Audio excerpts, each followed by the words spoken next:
Cam and Joe Show. My name is Joe Steele, and we've got the wonderful... Go ahead and introduce yourself. Good morning, guys. Cameron Elkins here. I'm with my good buddy, Mr. Joe. And today on the Cam and Joe Show, we would like to introduce our good buddy, Mr. Branden Conejo. Branden, thanks for being with us this morning, big dog. Thank you guys so much for having me. It's an honor to be the first guest on the Cam and Joe Show. First of many. First of many. Tell us, Branden, tell us, I just want to, through the course of the day, I just kind of want to get to know you a little bit more as a person, get to know you as a father, as a community member, and I just want to know, what gets Branden Conejo out of bed in the morning. Floor is yours. Toddlers climb into my bed at about 6:30, 7 a.m. every single morning. Yep. A moment of silence for the sleep that we've missed. No. Right. I will remember you. Yeah, there you go. Yeah. I have little boys. I have a 17-year-old stepdaughter, and I have a 5-year-old boy. I have a 2-year-old boy, and I have a 1-year-old boy. Wow. Ooh-wee. Man. That was 4. I counted 4. Yeah, 4. Including step. That's awesome, man. Yeah. By the time this is released, I don't know when exactly you guys are going to release it, but my 2-year-old will be 3 in about a week and a half. So there you go. You go. Well, the plan is to get it out in a week, so happy birthday early. I don't know. Yeah, That's exactly. the thing about Leo. timestamp. Happy birthday, early Leo. birthday. Right. Yeah. When we shoot these on Friday, the goal is to always have it released the following Friday. Gotcha. This gives us time to go back through it and make any kind of edits or adjustments that we need to. So I have 3, right? I've got boy, girl, boy. And I already feel myself kind of stuttering, and people are like, how old are your kids? And I'm like, and what's nice, so my younger son turns 2 months old today, and I'm thinking that the 2-month mark is when I no longer have to do the week calculation. Because when people asked a week ago, I'd have to say it's about 7 weeks. When you turn a year old, you don't say, oh, he's 52 weeks, right? Or he's 12 months. You get to a certain benchmark, and then it gets a little bit easier. Have I attained that benchmark today? I'm asking 2 fathers. Oh, absolutely. Okay, I have arrived. Okay, oh, yeah. Perfect. As somebody that's 15,000 weeks old, I would like to say... As someone who 1,003,042 days old. Yeah, right? Yeah. When can I stop using weeks? The answer is today at 2 months. Perfect. I think you're good. 2 months. yeah. I think you could even do a month. Oh, he's about a month old. About a month. You gave it a little bit more time. Than I you know, needed but to. babies grow so much for the first 8 weeks, and they're like, he's big for a month, and I'm like, well, it's 7 weeks. But now I'm done with the weeks. He's less than 2 months. Exactly. What's that? He's in his first year. Like, there you go. thanks. In his first 0. Yeah, That's what I like exactly. to say. How old is he? He's 0. 0. He is within his first. He's growing into it. So all those kids.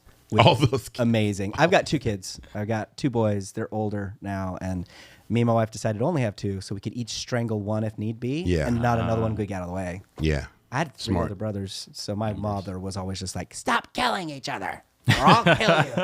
Or stop killing Joe. Yeah, you're the youngest of 4. the youngest. Yeah. Youngest of 4. Yeah. I'm the youngest of 3, so it's a different dynamic. It's still fun. So we're 3 dads sitting here. So if anybody's watching, they're like, oh my God, they're just going to talk about their kids the whole time. We'll get to some other stuff, I promise. The ultimate dad test. From, let's go oldest to youngest, name and age, ready, go. You don't have much time to think, so. Okay. Allison is 17. Benicio is 5. Leo is 2. And Daniel is 1. Now, what are their socials backwards? Oh. I'm kidding.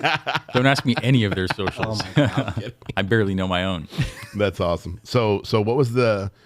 So the younger 3 are between, 5 and 1? 5 and 1, yeah. 5 and 1. So going from the 5-year-old, you said 5'3", or 5'2", ages. 5'2", So from about to be 5'3", He's got right it. there. Got it. So going from 5, kid number 2, baby number 2 to baby number 3, how was that dynamic? And then going from 3 kids to 4, how was that? And then with that very small age gap, because that age gap is even, I think, smaller than ours between our 3 kids. Yeah. So let me just say this. My 5-year-old got a lot of attention from me because Sure. it was just me and him, Yeah. a lot of the time. I was his playmate. You know, he didn't have a little brother yet, so he got a lot of my time. So when my second son came along, he was not happy about it. Sure. He bullied him relentlessly, starting at about 6 months old. Wow. 6 months old. No, you're good. 6 months a year. Yeah. Cool, man. 6 months. 750 days. So yeah, he would just, he was not kind to him. Got it. Luckily with the third boy, my 5-year-old is extremely kind. He's very loving with him. And it's funny to see them interact because he's still the same way with Leo, like the middle boy. He's still pretty ruthless with him. But with Daniel, he's just so kind and so loving. And it's just a complete contrast. It's very interesting to see. So daughter at the top and then 3 boys. Yeah. Daughter's a senior, and where's she at? 5-year-old Wheatland. Very cool. Nice. And my 5-year-old Pirates. is in kindergarten. There you go. Who I homeschool. Yeah. Yeah. So Conejo Bros Media. I see your shirt, and I instantly think of Nintendo. Same. Because I'm white and nerdy. Makes me think Duck Hunt. So I did this myself, and I patterned it after the Mario Brothers Perfect, logo. man. You crushed it, because I've seen plenty of people try and do that, and then they don't crush it. You're like, that's Mario froze. You spelt it wrong. Never mind. So, inspiration, man. So I'm looking at the logo. We're looking at the media stuff. We talked about the fan, but why? What got you going, man? I want to start a media company and do some awesome stuff. Oh, okay. Well, so I had a switch. So originally, I grew up, my dad was a big movie buff. Yeah. So we grew up watching TV, movies, all the time, constantly. So when I got into college, I was unclear on my path. And so I decided to I found the mass communications program and fell in love with it. And I was like, yeah, I need to pursue movies and TV. So I started working towards that. And I was very passionate about action movies. Quentin Tarantino, Robert Rodriguez was like my favorite. John Carpenter, like all the action movies. You had me at hello. It turns though. Yeah. So I was all about those, and I wanted to just do that and do that. Well, so I pursued that for years while I was working my way up in television. I always was studying screenwriting. Yeah. And working on writing my own action movies and wanting to work into that, get into Hollywood and move down there and pursue a career like that. But in 2016, I was born again. And then there you go. Yeah. So my perspective on everything completely changed. Sure. And the example I use is Braveheart. So I made it through my adulthood without seeing Braveheart. Of all movies, right? Not okay. Such a good movie. We're done here. Well, I developed such a sensitivity. I went to watch Braveheart after falling in love with Jesus, and I was just repelled by all the violence, like the limb chopping and everything. I had to turn it off. I couldn't even get through it. Man. So it's a sensitivity that I developed, and I'm like, okay, so I'm not going to pursue that at all anymore. And so I completely changed trajectories, and I decided to just focus on my community first, and then Christ. So those are the two areas of focus for my company is Christ and community. It's amazing, man. Well, it's just so easy. I always find it interesting, people with, people not willing to stick to their convictions, especially you get into movie stuff, you get into media at any way. It's like, oh, have you seen this? And it's like, oh, I'll watch it. And you tried watching it and you're like, I can't get through this. I just don't like it, or it just doesn't work for me. Or just burdens your spirit. It just burdens you, and you're just like, ugh. Yeah. And so props to you, man, for sticking to your guns, because, it's different in culture. A lot of people are like, oh, you haven't seen that? Oh my gosh. And I'm like, that's me as a believer. That's how I feel sometimes with like some really, really like, and growing up, I mean, my oldest brother, we grew up on scary movies, but also like really, articulate, really artsy movies. Yep. And I just grew like a passion for a great movie with a great score and great cinematography, right? And I would feel myself noticing those things about movies when everybody else is just kind of like yawning. I'm like, did you guys not see that shot? And I'm in like junior high. I'm like, well, that's a little weird. Oh, wow. I think it's maybe another reason that we're just so close. Yeah. But as far as living with your convictions, and those sensitivities will come up. I mean, because there's some, and again, we still watch plenty of movies, but at the same time, there's some scary movies, like the exorcism movies and stuff like that, where I'm like, yeah, I don't feel like dabbling with that kind of stuff, because it's heavy and it stays with you, and that stuff is real. So it's like, a couple days, and then later. I don't want to give it that much, attention and feed it and that kind of thing. So yeah, props to sticking with your convictions. Yeah, it's amazing. What feels right, and allowing your passion to not be hindered, but to allow the focus to change to Christ and community, because I mean, what's more important, right? Amen. That's awesome. So you never finished Braveheart? No. So I went through this weird thing where I didn't watch a lot of crazy movies. I did watch some, and then when I worked at the hospital, like seeing all that stuff all the time, What'd you do at the hospital? Orderly. So I was taking people, but I mean, for surgeries, if there was an emergency, I'd take bodies to the morgue. I've done CPR on multiple different scenarios and situations, pick people up off the floor if they fell.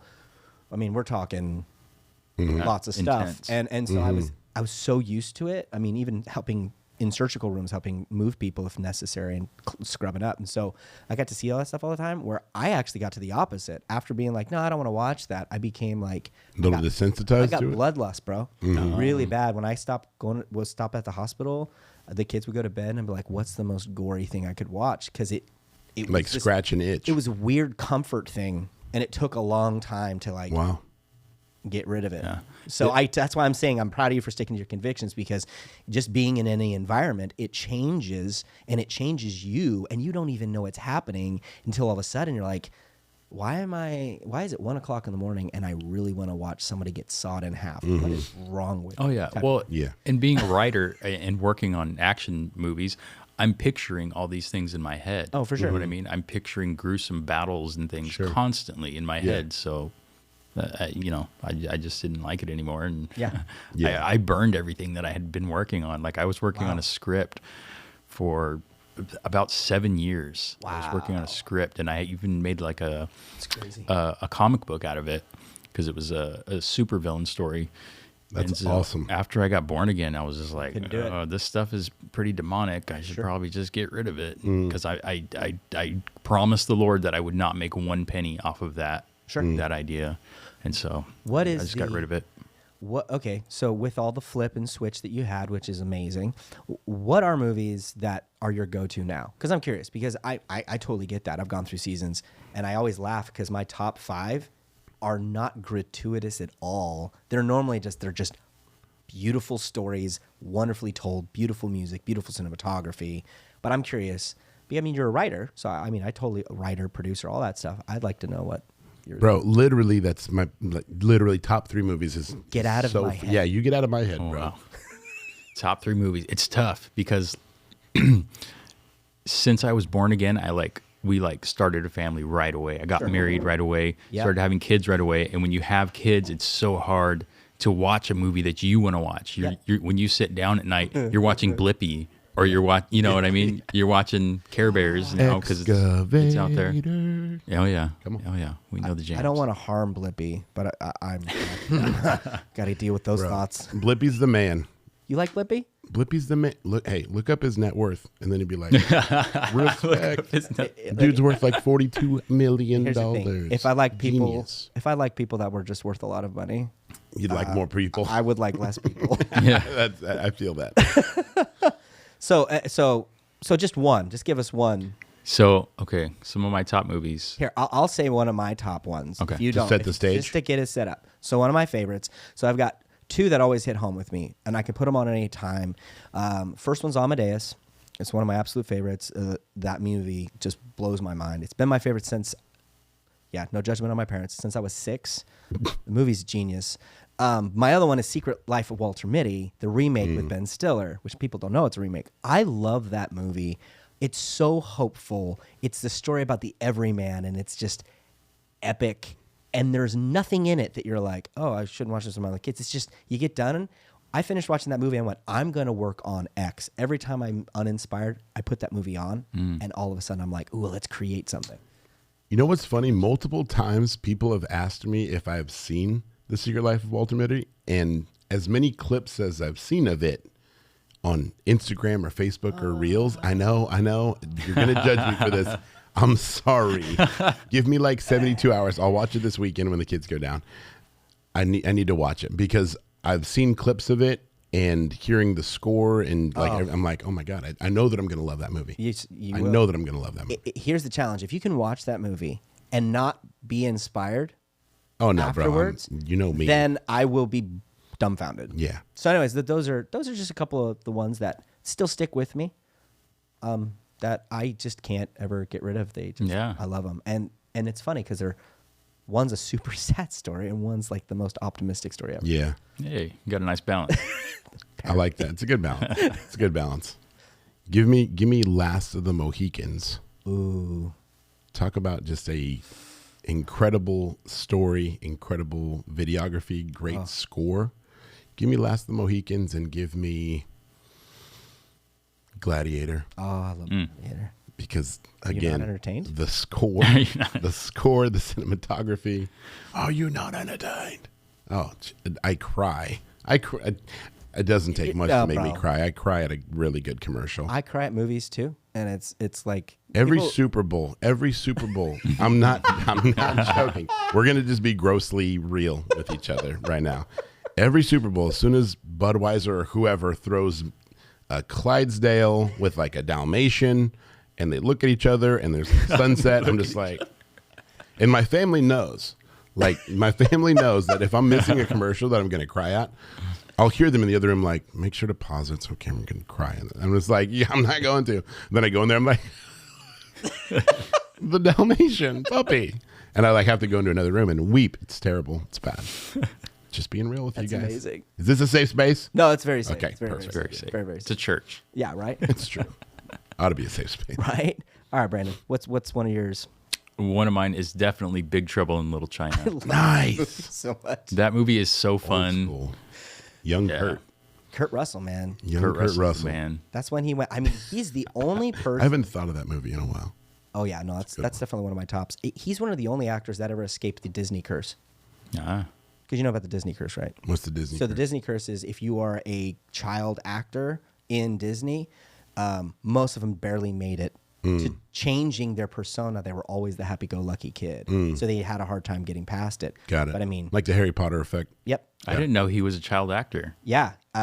Howdy Doody Time. You can just type in Kurt Russell. No way. Howdy Doody. There's an image of him. He also did the computer that wore the computer that wore tennis shoes, which was a TV movie at the time, and then another one as well. And you're like, he literally started his movie career with Disney, and then dude, his career is just so epic. Oh man, yeah, no, from Overboard to everything. Star-Lord's father. Turned into a planet, man. I think you've arrived at that point, right? From Overboard to a planet. Overboard. So what part of that movie? Tombstone, man. Tombstone. Yep. Yeah, Tombstone. So good. God, I could have said Tombstone too. I'm your Huckleberry. There's just so many good lines in that There are. movie. There really, really are. Yeah. I have a hard time showing people that movie because I just can't shut up. Oh, you gotta watch this. You gotta watch this. Hey, wait, listen. They're listen to this part. they're like, I'm not going anywhere. You're like, I know, but just focus. Just focus. And if they don't like it, I'm like, it's you. It's not the movie. There's something wrong with you. Yeah. I literally stayed up last night because somebody came over and I was like, we were talking about movies, and I was like, yeah, I really like The Dark Knight. And they're like, oh, I've never seen the Dark Knight. I was like, never seen The Dark Knight? Did you escort them out? Oh no, I said, let's watch it now. 11 o'clock at night, it gets over. At like 1:30. Oh my goodness. And they were like, that was really good. Hold on. Had they seen Batman Begins? Okay. And they saw Batman Rise. What? See, It was a parental thing. I can't even be friends with that. It was a parental thing. They were coming up of age. I can respect what the parents say. No, I can't.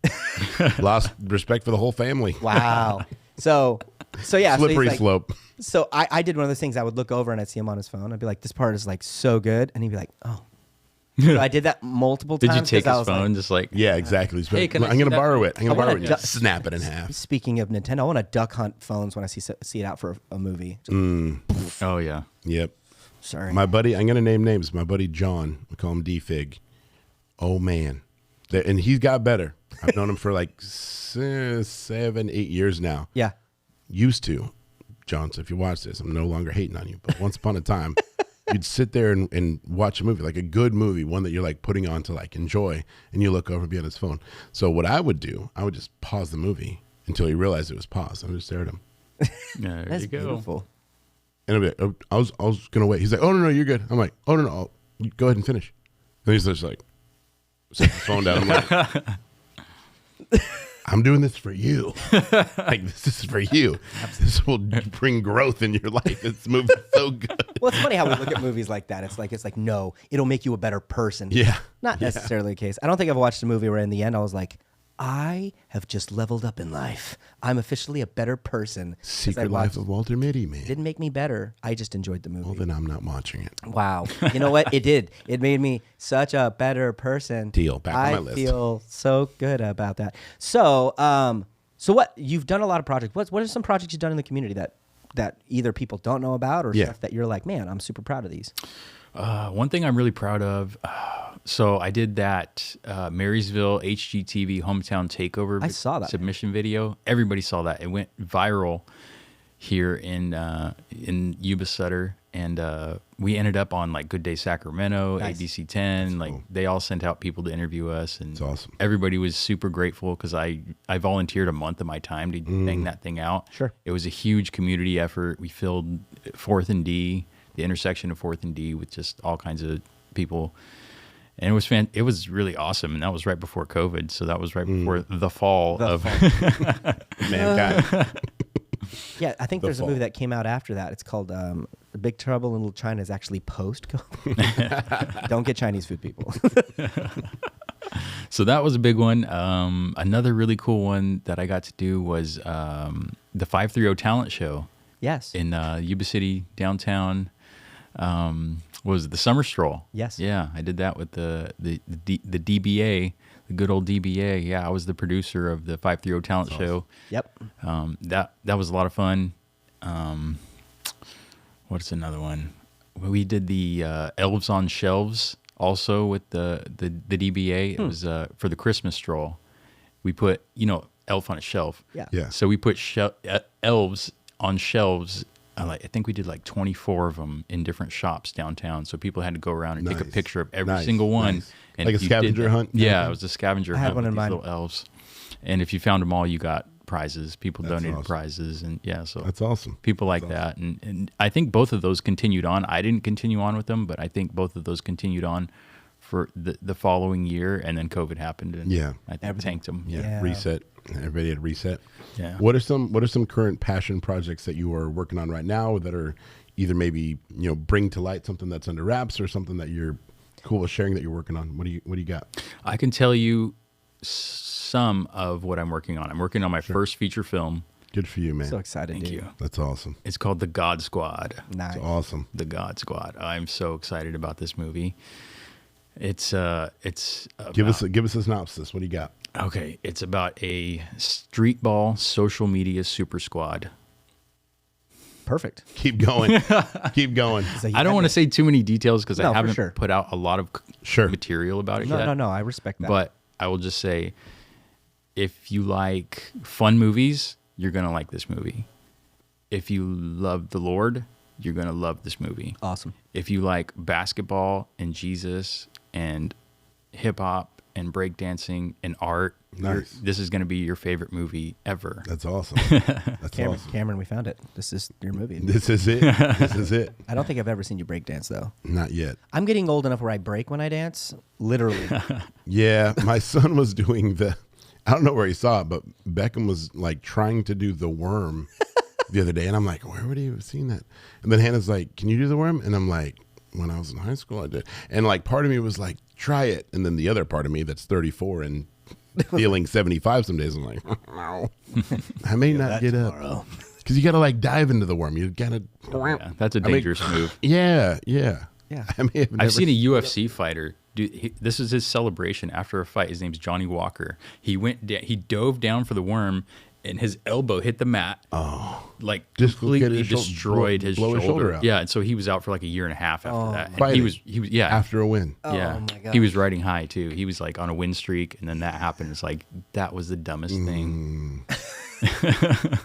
And it was in his post-fight interview. He already knew. He was like, they're interviewing him. They're like, "Did you just injure your shoulder?" He said, "Yeah, that was. I did." I'm done. He knew. I'm done worming. Yeah, I've never seen him do that since. You don't say. Worming. I'm done worming. What was the so if some of the subplot to that is basketball, where did the passion for sports come in? Did you grow up as an athlete, or was there basketball influence in your life? Give me that component. Yeah, I wasn't really an athlete. I was mostly a nerd. I was like a straight A student, but I did love basketball. I was okay at basketball. Yeah, I played a lot of basketball in middle school. Cool. Grew up watching the NBA. The era of Allen Iverson and Vince Carter. Oh man. The Kings when they were awesome. Yep. Chris Webber and Bibby and Bobby Asia Jackson. And Lottie oh God, I went to so many of those games.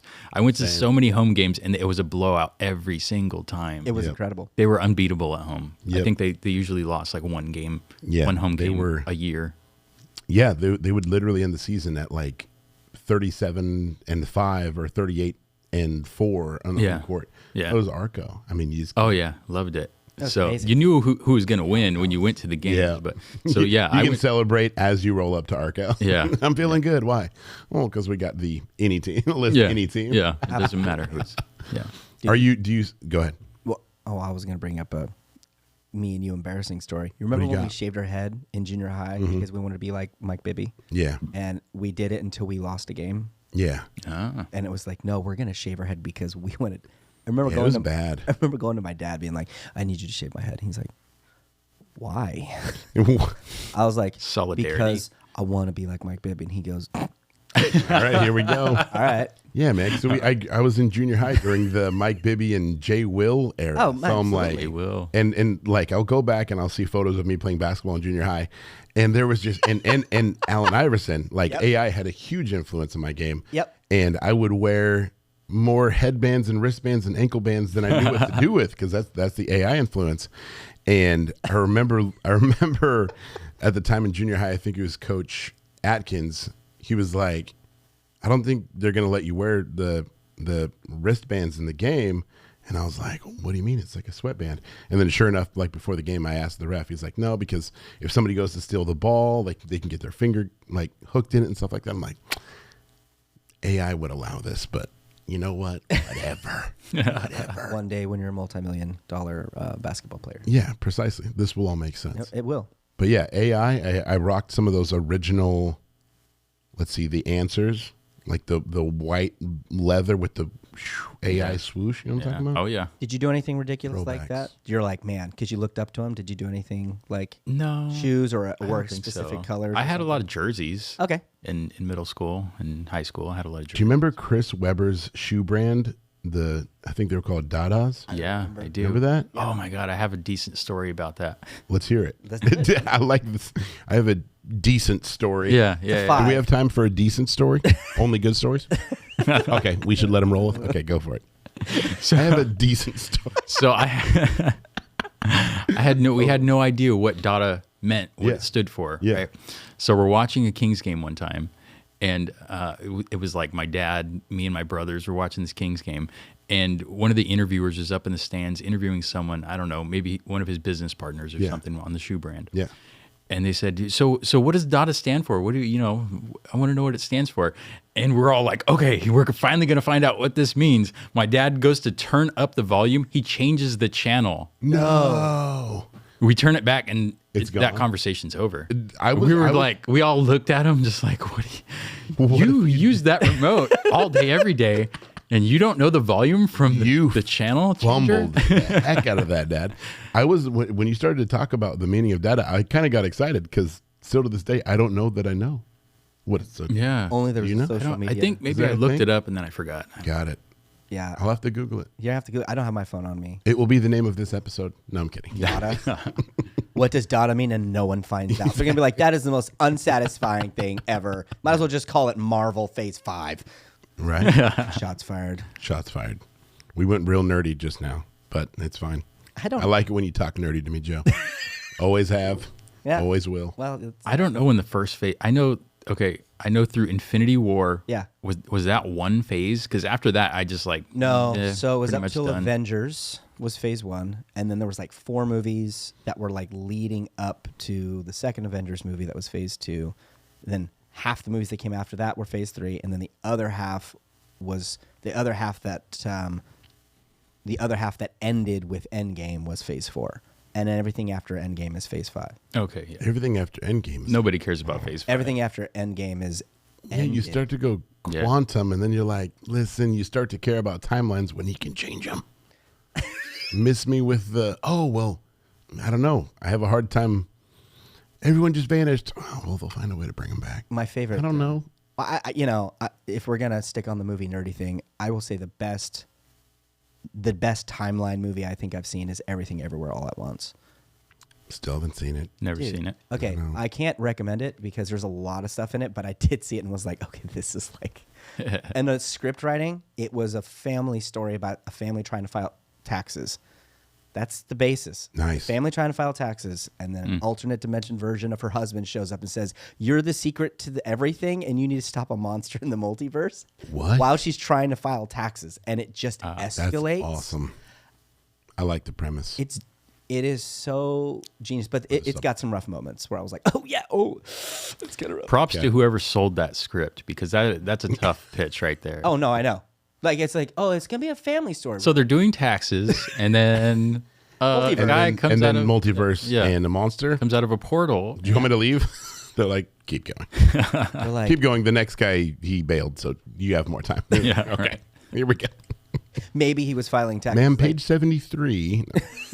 No, it was a genius movie. So I can't, for moral compass reasons, I can't give it as a go watch that. Sure. But if you're curious and you're like, I don't mind to defile myself a little bit, then sure. I don't know another way of putting it, like without saying it that way.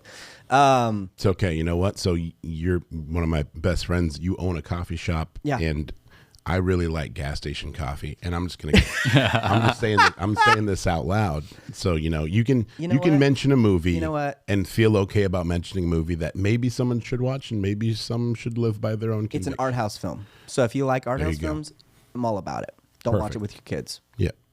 And we're not gonna like you should maybe a little bit judge my gas station coffee addiction. This is a safe space, Joe. So if you suggest a movie that you're like, maybe I shouldn't have, it's okay. No, I actually have a relevant question for Branden, because it's not just about us, Cameron. Sorry. It's our show, but we have an amazing guy here we have to ask him. So we said he was only going to be here for 5 minutes. No, I'm kidding. He's still here? Oh. We should talk to him. Hey, bud. So screenplay writing, it's your jam. What was a screenplay or that just you was like, this is my inspiration? Like this, either the way they structured it, could be a director, could be a writer, could be a combo, like Nolan North combos with his brother often. What is a script that you're like, I love the elements of this? Oh, I love Quentin Tarantino's scripts. Yeah. They're amazing. Yeah, I really love his scripts. Pulp Fiction, that's a really good script. I've read, I don't know, I probably read them all. Kill Bill. And what's interesting about his storytelling is it's always so grounded around the character development, so much more so than most movies are. I laugh because it's like, I think of Michael Bay, he writes action scenes, and I swear he puts characters around the action scenes, and sometimes it works, and other times it doesn't. And sometimes it's just a whole lot of helicopters in the sunset, and you're like, oh my God. Yeah. Well, and the thing about screenwriting is it's bare bones. It's very, very bare bones. But Quentin has the freedom to do whatever he wants. Yep. So his scripts are actually enjoyable to read. You know what I mean? He's not afraid to bend the rules, because they say like a paragraph should only be 3 lines in any screenplay. Well, he does, monologues 1 to 6 to 7 to however many he wants, because he's Quentin Tarantino. But I love it. He does such a great job. And what people don't realize is that when you spend that kind of time, if you do it well, the images that he creates in your mind are so vivid. You're watching the movie when you read the script. And then that's the other great thing about him. You can read the script and then you go watch the movie and they're almost identical. You know what I mean? It's amazing. I love it. Yeah, he's a good communicator when it comes to that, because often reading any type of screenplay or reading anything, how often, like, you've read the book, you go to see the movie and you're like, underwhelmed. Oh, that is not at all what I saw in my head, or like how the characters should be. And so I understand like nerd rage on that stuff. But is there any books that you've read that you're like, oh, that's way better than the movie? I'm not much of a reader of That's okay. novels or any audibles that sounded better than the movie. No. Joe actually can't read, so it's okay. Yeah. Sorry. Secret's out. My bad. Been pretending this whole time. How do you spell your name? I don't know how to read. Okay. Yeah, I'm just a really slow reader, so it's just not enjoyable for me. You know what I mean? I'm the type of person where if I read a paragraph, halfway through, my mind is drifting on something else, and then I got to come back and read it again and again and again and again. I just can't get through it. So sure. So I'm a modern man. Grew up on television. It's hard. I get it. No, I totally get that. I have a hard time reading as well. I normally will listen. That's why I like podcasts. That's why I like audible books. Well, I mean, even one of the guys I like to listen to on YouTube, he was actually talking about his books, how they went from like 17% Audible sales 10 years ago to now 80% of his sales are all Audible. Oh, wow. Our whole society is shifting to an audio thing. And it's easier to metabolize because you can put it on while you're doing something else. Correct. And you're picking up on a lot of stuff and you're like, oh, this is cool.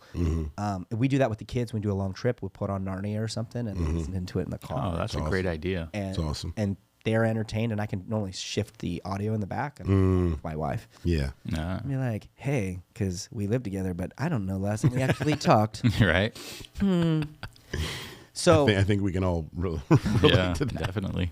Last night after the kids went to bed, Hannah and I both just like sat down for a second. And we're like, so how was your day? Yeah. Hey. They're like, my kids are like, why do I have to go to bed? I was like, you have to go to bed because I love your mother and I have not seen her all day. Now I can't help but see all the time, right in my face. Yeah. But my wife, like to see her. So you need to go to bed so we can have an hour at least of just going, hey, and then ignoring each other on our phones because we love each other. Because we love each other so much. Sending each other memes back and forth. Yeah. Hannah and I go into oh my gosh. meme mode. My wife will We're sitting next to each other, and instead of being like, look at this, we just go, and then you hear it go, like, yeah. Okay, so we've asked a lot of lead-up questions. I want to do one more question, and then I want you to, promote your business, man. That's what we're trying to do. We want you to be able to promote your business. That's really what we're doing. Promoting business, promoting community, promoting togetherness. But what is a future? Like, what do you look like? Like, what does the future look like for you? Like, you're working on your movie. That's awesome. Say you write the script. It's perfect. It gets out there. All of a sudden, you're making millions. It's set up. Now, finances are no longer a limitation. You have a team with you, so there's no limitation on business element. You can do, sky's the limit. What does Branden Conejo want to make? What projects do I want to make? Projects or just future for your business? Like, what would that look like? Unencumbered by societal terms, but you have everything hit. I'm kind of curious. Wow. So like a perfect world? Yeah. Well, question? Well, it's a perfect world question, but at the same time, if you do have a project and it hits and you get momentum going on it, oh, sure. Even 1 million views or 1 million streams with ad share, that's enough money to provide to start another project. It just, the ball starts rolling. Sure. What would that look like for you? What would be like this is done, man, I really would love to do bleh. Okay, well, to start off, I think I'm a humble guy, so you may not have anticipated this from me, but I fully expect The God Squad to be the #1 most watched movie in the history of mankind. Okay. In the history of mankind. Love it. And I have a plan to execute that because Perfect. After the initial theater run and after the initial sales run, I'm going to make it free. It's going to be free all over the place. Perfect. So people at home can, little kids can just watch it over and over and over. So that's how I envision it going on. I envision making at least 2 more. I envision making it a trilogy, a cartoon show. Nice. For the God Squad, video games, action figures. So awesome. My goal with it is to fill the space. Well, not really fill the space. So right now we have all these superheroes out there, and the God Squad's really it's pretty much a superhero squad. They don't have superpowers besides prayer and the Holy Spirit, and But whatever X-Men has, whatever Avengers have, I want the God Squad to take from them. Sure. And I wanted to continue on and be, Batman, Spider-Man. I wanted to just be, the Christian version, because we don't have that. Yeah. We do not have Christian superheroes at all, which well, I think that's is a wide open space to fill, I think. I think that's super admirable, because, I mean, how often do we do now in movies, they want to take a character that you love, but, that character would be 10 times better if he's did X crime, or if he has X mental disorder or X thing, and they slowly take your heroes and rip them apart to where there's nothing heroic about them. Yeah. There's a documentary I watched called, I think it was called Ultimate Evil. It was made by DC, and they were talking about how a good villain creates a good hero. But in that, they actually talked about what makes a good hero, and how they try not to challenge too much on the, like Superman, for example, they keep a lot of that stuff vague because they want you to like him. They don't want you to be like, it's like, no, he's got the ideals of hope. He's got the ideals of adventure. He's got the ideals of peace, caring, compassion, because they want those ideals to move forward, and anything counteracting those ideals creates the villain.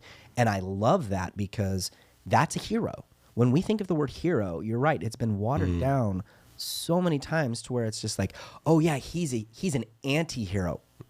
What does that mean? It means he kills bad guys, but he's not a good person, so he's a mercenary. Versus like bring back the hero, bring back the good guy who actually stands for something, and it's gonna make just a positive impact, whether he's flying or rescuing or super speed or whatever. Just bring back somebody with good intentions, good morals. I mean, God, that absolutely plays into real life. Yeah. Bring back and bring back good people that are well mannered, and that you can bring around your kids without earmuffs. Well, and my characters aren't even, I mean, it's not that they're perfect characters, it's that they're grounded in reality. So they're all flawed, they're all misfits who come together and pool their talents together, but it's very much grounded in reality, in that they're Christian. Sure. They are Christian. They love God. They pray, and they give praise to the Lord. They give glory to God. So I think that's something else that's unique that we've never seen in an entertainment franchise, really. And even the Christian film industry doesn't really have any franchises whatsoever to speak of. And if you look at Hollywood, that's what Hollywood focuses on. They focus on franchises. They don't even want to touch it unless it's a franchise. Yeah. So it's find what works and then replicate. Yeah. So I want to bring that mentality of, which is very successful, to the Christian film industry, and just kind of blast the doors open and do it, man. Let's do it, man. Do it. I think that's amazing. I love that. Yeah, and all that does, I mean, the reality is all that does is just show your trueness of your character. And it shows you, what I would say in that is, it just shows how good of a father's heart you have for, you know what I mean? To look at that and go, you know what, there's a lack of true heroes. There's a lack of people actually giving honor where honor is due. There's a lack of people, they think that religion is a weakness. I'm going to show it that it is a strength. And I think that is super admirable to do. Thanks, and I just wanted you to know that, because it's so easy to say, this is what I believe, and then ignore it. I mean, it's hilarious, because, I mean, was it 90% of people that go to church, they only go because it's what they're supposed to do, not because there's any conviction of wanting to impact people's lives or wanting to let God be real in their lives. And so when you're saying that, I can feel the conviction in what you're saying, and I think that is nothing but admirable, and we need more people with the trueness conviction that want to change concepts that we have and make them grounded in faith, because it's so important for us to realize that we are made in the image and likeness of God. The truth of who we are, our moral system and compass, comes from that. People can debate it all day, but that's the truth. And so that's why, man, I just props to that. I just want you to know that's incredible. Thanks, man. You know, and you'll probably get a lot of people naysayers. I've dealt with plenty of naysayers for sure, yeah. that are like, "Oh, well, I guess you could do it that way," and it's like, no, just do it. Yeah. just do it, man. But I see no reason why not. Because if Hollywood can do it, if Satan can, because in my eyes, yeah, Satan has had firm control of Hollywood for quite some time. Oh, for sure. I mean, Hollywood has its origin. Just the name Hollywood comes from witchcraft, because the wood of the holly tree is what they use to make their magic wands. Yep. And so, Wow. in my journey leading up to being born again, I learned about Satan's devices. Sure. And one of the things that I learned was that his greatest weapon was television, because television programs the mind. Yep.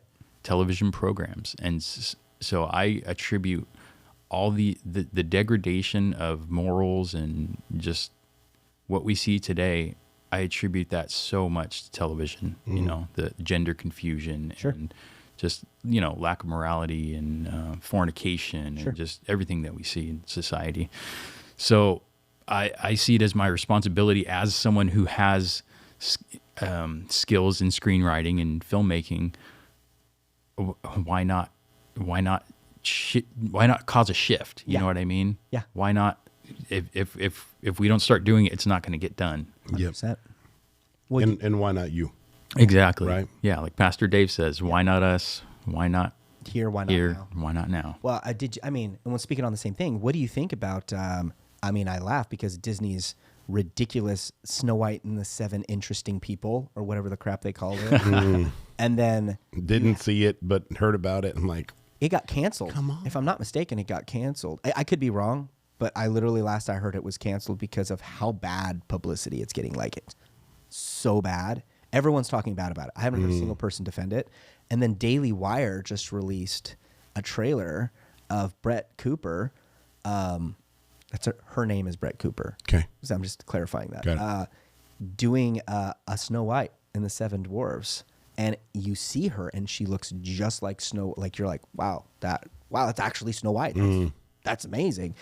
And so there's blood in the water when it comes to these big industries people aren't talking about. And a lot of these little studios are starting to come up, going, hey, let's do this thing. You know, and other things aren't talked about.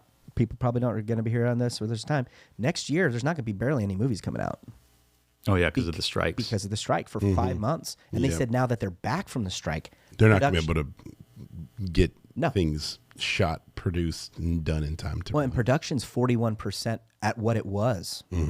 It's at 41% of what it was, which means that it's over The half. amount? Yeah, they're only producing 41% of what they were producing because of all of the agreements and the different contracts and stuff. Gotcha. So when you look at all that stuff and the strikes happening in all these other places, it's an unsustainable market. It's unsustainable on a business element. It's unsustainable on a moral compass. It's unsustainable across the board. And so we need people to go, I can fix that, and then do it. Not just say it, but do it. And that's, you know, to throw to your point, that's why I think it's so admirable. But I also think it's for the perfect season, because there is so much change happening that, dude, you could do that in a heartbeat. Partner with a new streaming service that's coming up get it everywhere. They'd be like, let's do it. Yeah, see, that's why I have the expectation of it being the #1 movie ever. In my mind, I've written the script, and I can see the trailer in my mind, and it's so fun, and it's so it's just so fun. That's the biggest thing. Movies today, I don't think are fun anymore. No. I don't think they've been fun for a long time. I honestly don't keep up with movies anymore, just because every time I watch one, like the example I use is Creed. People like to tout Creed as, oh, it's such a good movie. I watched it and I was like, this movie sucks. I don't enjoy this movie at all. Like, well, it was a strong. It's just a watered down version of Rocky. Rocky. I don't bite on that. I will agree. So I'll agree and disagree at the same time. I agree with you on that element. I felt like it was very much a passing of the wand, but Rocky Balboa's character of him passing the wand, you like him more than you like Creed. You feel bad for this kid and you want him to do well. That's part of the element. But when you watch Rocky, he's the Italian stallion. When you watch Creed, you're like, yeah, he's not the Italian stallion, but he's being mentored by the Italian stallion. So it changes that element. So I can totally get where you're coming from on that one. Yeah, sure. And to me, it's not necessarily the characters; it's just the movie overall. I just don't see the heart and the I don't know. I just think Hollywood's lost it. Honestly, I just think they've lost it, and it's time for the Christians to pick up the baton or to snag the baton and run with it. Well, I laugh because we believe that God made us to be creative, and yet we're not creative at all, and we use everybody else's devices. Yeah. I'm like, what? That's dumb. Why not do something new and different and just try it out? And if you fail, you learned one way of not doing it, and you can try again. Like that's, I think it's easy for us to let despair and things come in because, you didn't do it right the first time. Well, no one does it right the first time. Yeah. You know what I mean? How many millions of attempts did they take to even get the rocket that they sent to space? How many millions of attempts on prototypes did they make to work on that thing? They don't tell you about that. How many times did they try all the different metals and find all the flaws consistently? They don't talk about that. But then we eventually made it. We pushed past that atmosphere. And so, push it, man. I'm your fan.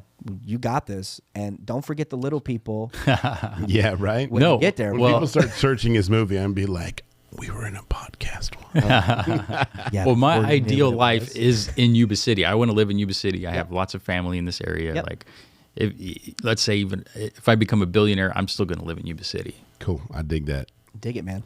All right. So, Branden, how can if people are like, man, they're inspired by this, they love it, where can they follow to get updates on the God Squad? Or if you're looking for casting calls or people in the audience, I'm guessing if you're doing basketball stuff, you're going to need people waving flags and stuff, extras and stuff.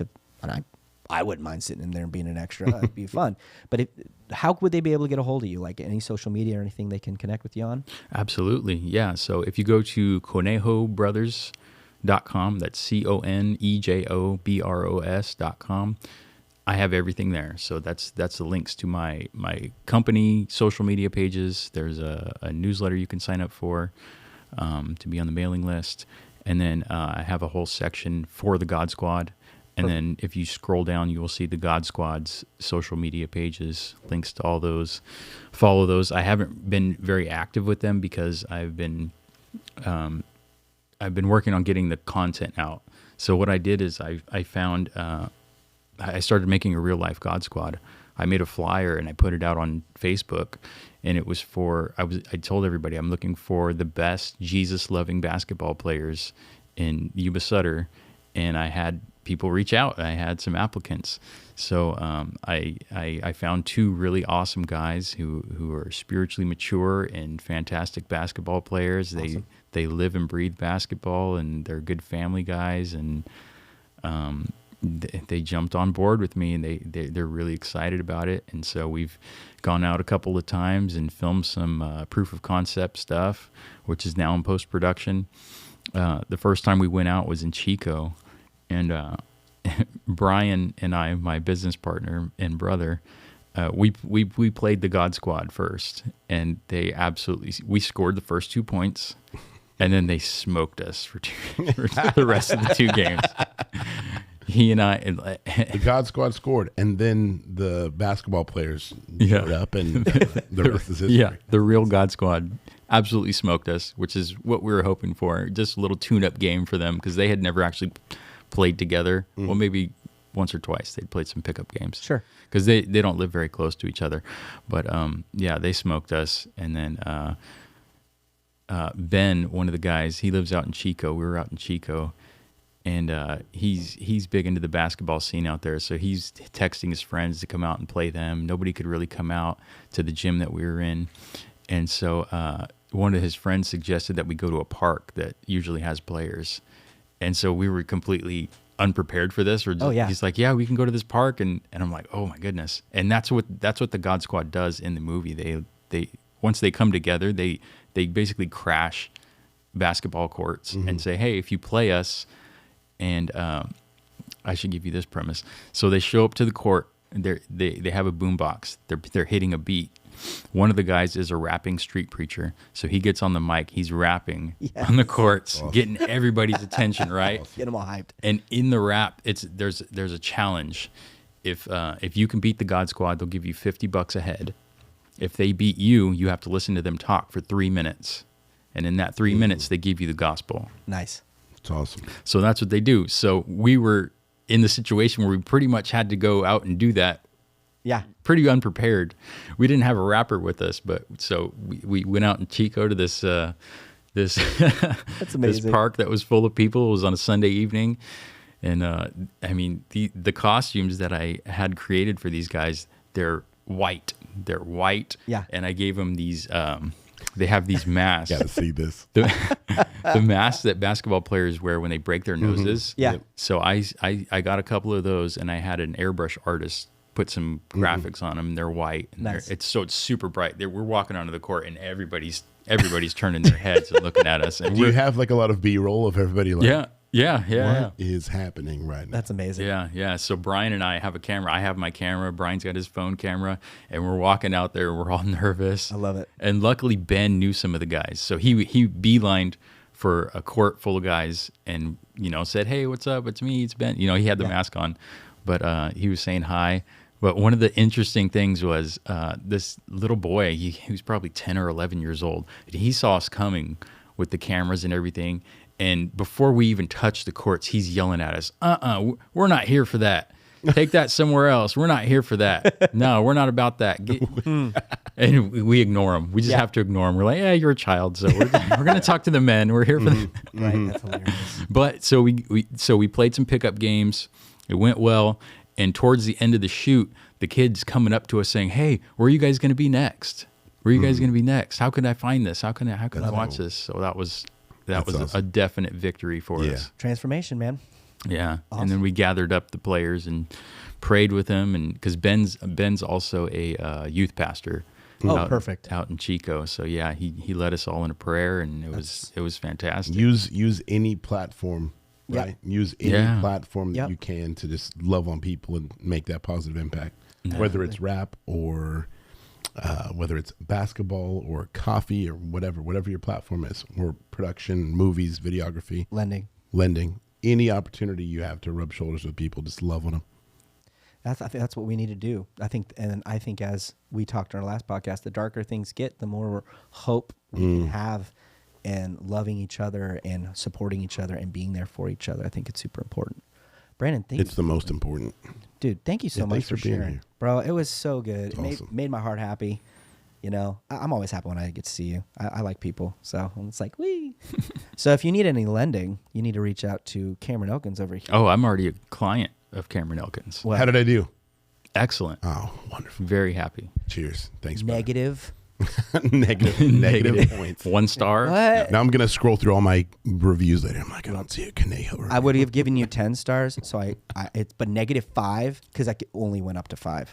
Cheers. I'll take See, those like that? 5. You I'll thought take it was those going to be 5. negative, but it wasn't. If you need a place to go and warm up your soul with an incredible staff and incredible food and amazing coffee, get into Steel House Coffee. Yes. Do yourself that favor. Fantastic. Branden, you're amazing, bro. Nuts. Thank you. Let's do it. Appreciate you, brother. Thanks, guys.